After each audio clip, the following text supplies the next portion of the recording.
सोचिए कि एक बच्चा तपती गर्मी में अपनी स्कूल की सीढ़ियों पर बैठा हुआ है और वहीं दूसरी ओर एक बूढ़ी माँ जो अपने घर के छत की सीढ़ियों पर बैठी हुई है क्योंकि नीचे पानी से पूरा घर लबालब भरा हुआ है।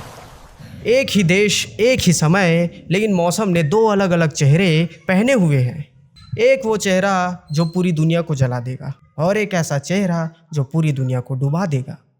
क्या यह सिर्फ इत्तेफाक की बात है कि मौसम इतना ज़्यादा बिगड़ रहा है या कोई अदृश्य शक्ति इस चीज़ के पीछे काम कर रही है?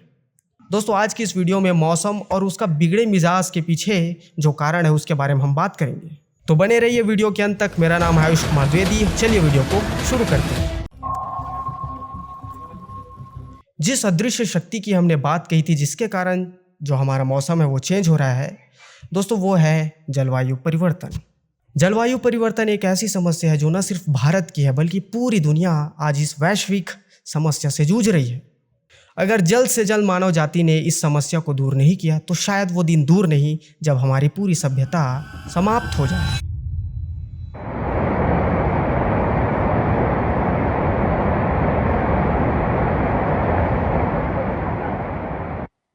पार्ट 1 से हम स्टार्ट करते हैं और इस भाग में हम बात करेंगे मानसून जो हमें बार बार धोखा दे रहा है। गांव का जो रामू है वो हर साल की तरह इस साल भी पहली बारिश में अपने खेत में बीज बो के आया है। उसकी आंखों में बारिश के लिए उम्मीद थी और बादल उसे आसपास दिखाई भी दे रहे थे, लेकिन समय बीतते जाते हैं और बारिश नहीं होती है। मानसून जो रामू का कभी सबसे अच्छा दोस्त हुआ करता था वो अब उसे धोखा देने लगा है। अब बारिश या तो नहीं ही होती है और होती है तो इतनी ज़्यादा कि पूरी फसल बर्बाद कर दे। एक तरफ तो जहां 50 सालों में सबसे ज़्यादा भीषण बारिश होने के मामले सामने आए हैं और दूसरी तरफ ड्राई स्पेल्स यानी कि एक ऐसा समय जब थोड़ी बारिश होती है और हफ्ते भर बारिश होती नहीं है। ये एक ऐसा समय होता है जो बीज के साथ पैदा हुई उम्मीदों को पूरी तरीके से ख़त्म कर देता है। लेकिन कहानी यहीं पे ख़त्म नहीं होती है।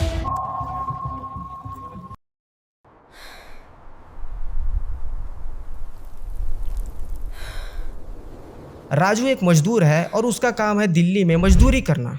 हर साल की तरह राजू इस साल भी गर्मी में मजदूरी करने गया, लेकिन इस साल जो चीज़ बदली हुई थी वो था मौसम का मिजाज और 47 डिग्री का टेम्परेचर।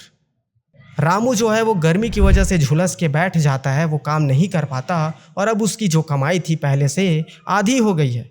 मानो ऐसा लग रहा है कि शहर अब रहने की जगह ही ना हो। वो एक माइक्रोवेव की तरह काम कर रही है जो लोगों को धीरे धीरे पका रही है। कंक्रीट की बड़ी बड़ी इमारतें, बड़े बड़े शीश महल, हरियाली और पेड़ पौधों का दूर दूर तक नाम नहीं, ऊपर से जलवायु परिवर्तन, ये सारी चीज़ें मिलके किसी भी बड़े शहर को एक भट्ठी जैसा बना रही है।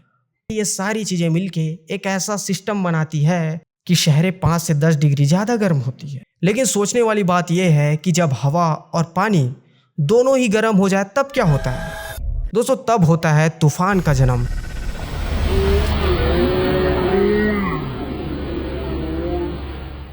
ओडिशा में ना बबलू नाम का एक व्यक्ति रहता है। रोजी बनी करके अपना थोड़ा थोड़ा पैसा कमा के उसने 2 बारी मकान बनाया, लेकिन उसका मकान पैसे देने के बावजूद नहीं बन पाया।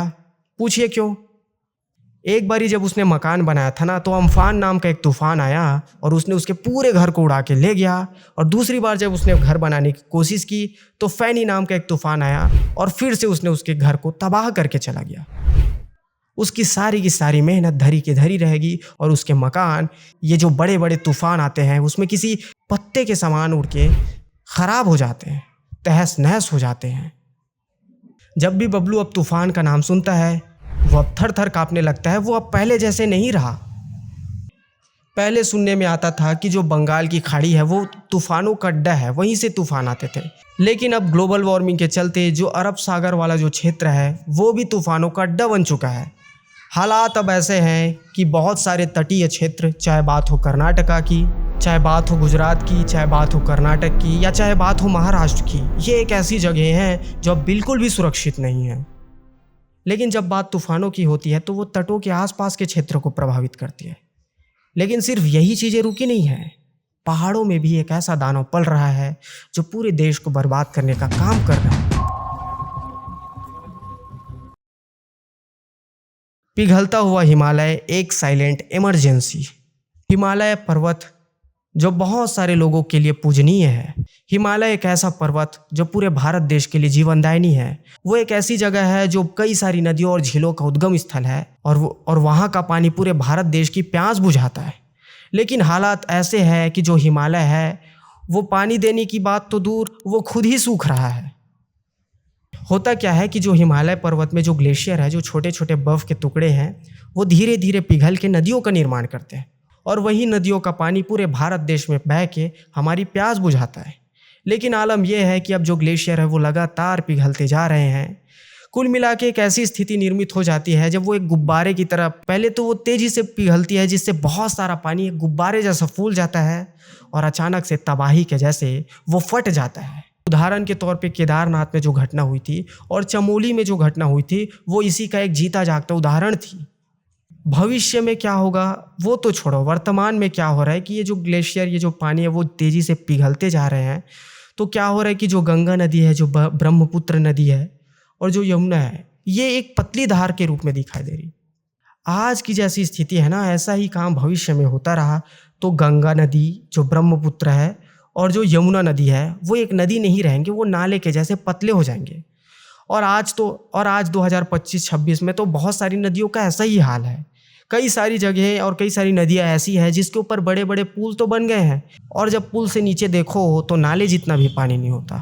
और फिर दिल्ली से लेकर कोलकाता तक जो लोग हैं, जो आम लोग हैं और जो वीआईपी लोग हैं, वो बाल्टी लेके ना आपको एक बूंद पानी के लिए तरसते नजर आएंगे।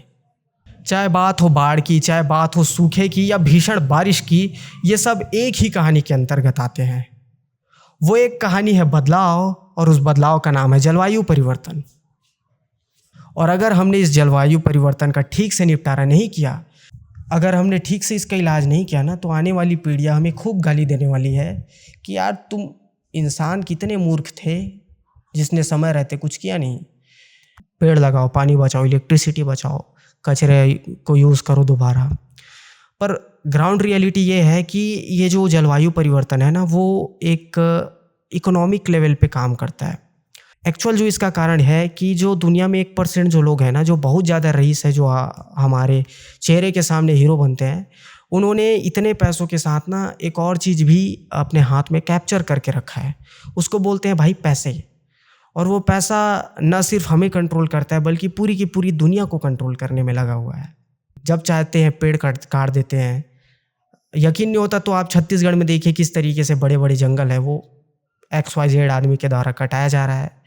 और ये चीज़ें सिर्फ इंडिया में नहीं होती, पूरे देश में ऐसा है, पूरे विश्व में ऐसा हो रहा है। इंडिया में तो कुछ खास करके कुछ ज़्यादा ही हो रहा है।